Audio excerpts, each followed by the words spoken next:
Maverrik Live. I am Luke too. It is Wednesday, the 20th of January, and we are talking about where you need to be with your LinkedIn. And today I'm joined by Mr. Vasco Patello.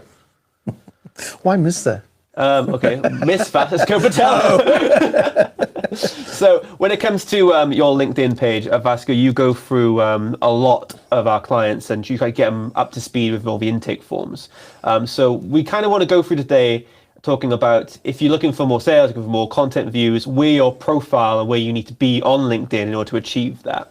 So starting off with a new profile, where do you think you need to go from there? You've got a new profile, where do you begin? Well, I think we should also, before I go into that, remember one thing. Your profile is the face of your company. So you are the ones going to validate what your company is. So people look at your profile to see if you're a real person and to see if your company is worthwhile doing business with. So your profile has to fit the picture. So that means, for example, your photo needs to be a good photo. One that you're friendly, you've got a nice smile. Your patented pose. Yeah, and a beautiful pose, like the side one. Make yourself look thinner and all of that, but look professional. Yeah. So all those photos, and you remember, a few years ago, you used to get these photos of guys in Ibiza, dark glasses, swimming trunks, and a bottle of bubbly in one hand, and they'll put that on LinkedIn. Or would be a group photo of him and their friends, just all into one little circle. Yeah. Or the guessing game of who you're talking to. Yep. Or the wedding photo. I love the classic wedding photo. So we used to get all of that. No, you have to look professional friendly. Yeah. Then you should have a banner behind you, the background image that should be branded and should be branded with the company that you're working for. That becomes a validator as well. And then it's your name, have first and second name. So if you've got an hyphenated name, that becomes a pain, I know. But in searches, you will be thrown to the bottom of the search. So you need to have it short and simple. It's the same with your middle name as well. If you put your middle name anywhere, it becomes harder. Yeah. You don't become the kind of top search. If your name is it's a very very easy name to remember. If your name is Stephen Jones, if you put Stephen John Jones, if someone searches Stephen Jones, doesn't find you're not going to find you. Yeah. So you look at your name, and then underneath, what you're going to put there.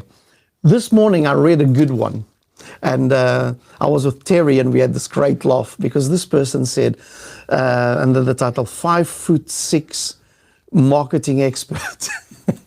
As in they're a marketing expert for 5'6" people, or they're 5'6" and they're marketing expert? But just said that. You need to put there what you do, okay, but what can you do for the prospect? So that when I see you, I know, oh, this person can help me doing this or that. Because on any search or wherever, for example, when you send a connection request, your photo, your name, and what you do appears. Can you imagine on LinkedIn if there's a little filter search now you've got for height ages? Like, I want to deal with someone on LinkedIn, but only if they're at least between 5'6" and 5'8". 5'9" are just kind of they're out.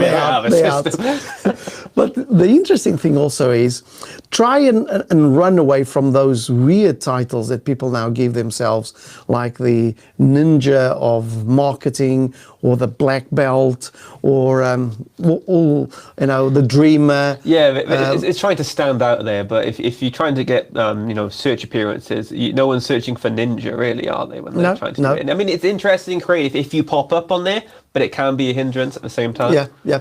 And interesting because when you go to your profile and you check on your dashboard and you go to search appearances, it will tell you right at the bottom what you're being searched for.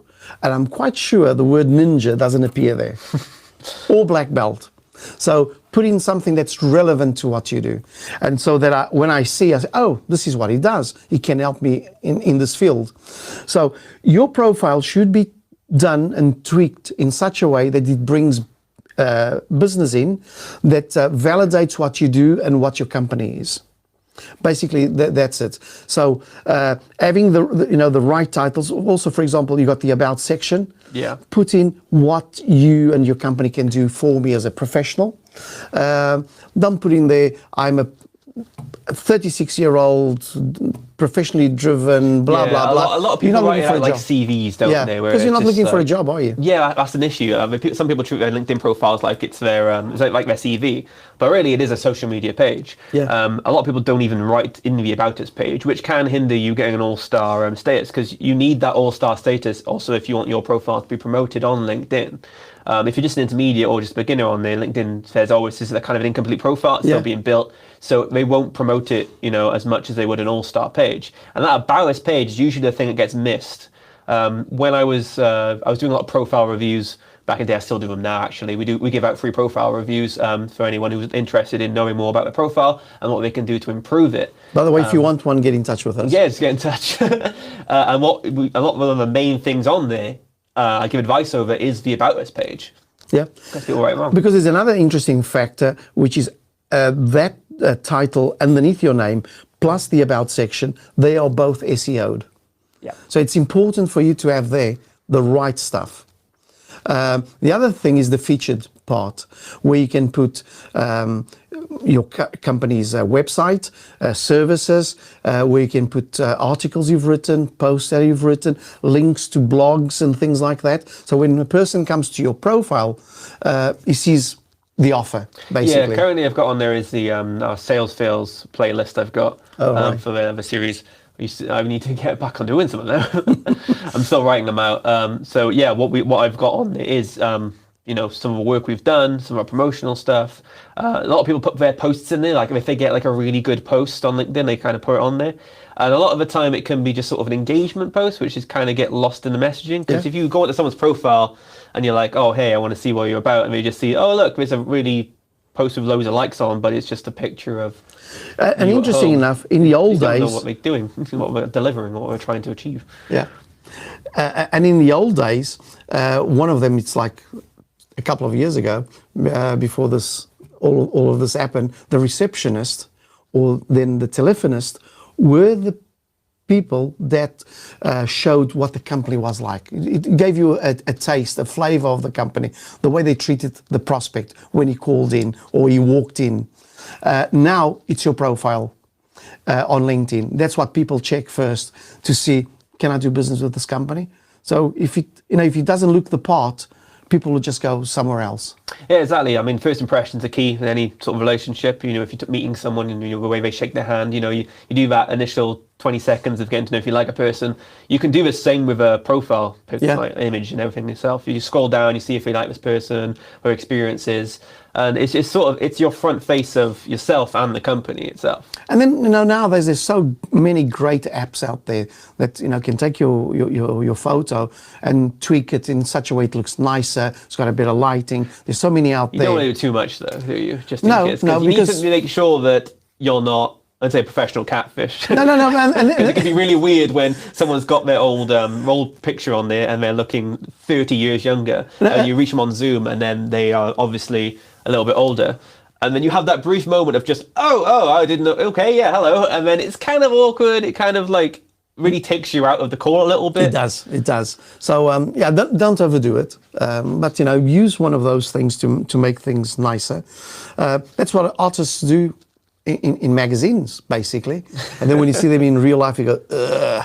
But you don't want to be a professional model all the time, do you? Why not? I want to talk to this man. Why not? Beautiful. Why not? Another thing that's got nothing to do with what we're saying now, and it's rather important for you to post daily or post on content is the huge driver on LinkedIn. People tend to forget this, and I keep hammering this away. It's content that drives everything on LinkedIn. So don't forget how to post. Yeah, there's no point in doing all this work to your profile if no one's coming over to see it. And content is like the main driver to go and see the profile. So you could do all that work, but if you're not posting anything, you're not engaging with people, then you've kind of just got like a really pretty front shop, but it's in the back street somewhere. Yeah. For example, today I'm going to talk to a guy which he posts every day. In fact, he posts more than twice a day. And he gets only 1 like per post. And you know who does that like? Me. Oh, well done. And I've sent him a message saying, look, I want to talk to you. Yeah. Because he's getting nowhere. And this guy's got a very important job. And probably he's thinking, why can't I reach people? Why doesn't anyone like or comment on my posts, which are quite good posts, by the way. But also, you look at his profile, and it needs tweaking. Yeah, it's not optimized properly, No, I guess. and it just reminded me of something on this guy's profile that most people should have a look at, which is close your connections. Oh, did you have a little Yeah, his look connections through are open. down there? Go to these settings and close your connections. It says there, who can see your connections? Take it from your connections to only you. Change that to only you.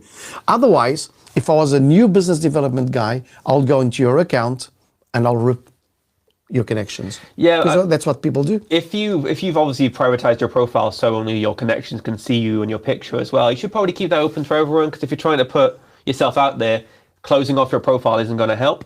No, that should be open, but So your connections should be but then closed. your connection should be closed. So you need to make sure that everyone can see your profile, but no one can see see your connections, because they'll know your clients, who you're talking to, and then they can easily just go, oh, hey, and then connect. And then obviously you've got a competition. Yeah, and look, you mentioned quite an important thing, which is some people tend to want to lock the photo, so that when you appear anywhere, no one can see who you are.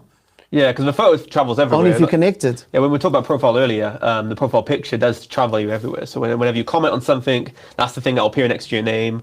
Whenever you post, that'll be next to your name as well. So it is a very important thing. Make your profile public. Just go there, make it public. After all, you want to be seen, because forget about trying to think that LinkedIn has got anything to do with Facebook and it's another. It's not. This is a professional platform that you need to use to get business. You are there for business, so everyone should be able to see what you do, who you are, and what you can offer. Fantastic. So 3 top takeaways: optimize your profile correctly, make sure everyone can see you on the profile, and don't take yourself out of your privacy settings, and close your connections so people can't steal from you. Yep. And if you got any problems doing any of these, pick up the phone us, or email us at maverrik.co.uk. Talk to us. We're more than happy to help you. Okay, well, thank you, Vasco, for coming over to welcome. Maverrik Live. We'll be back on Friday with another Maverrik moment. I have been Luke too. Vasco, not Mr. Have a great day.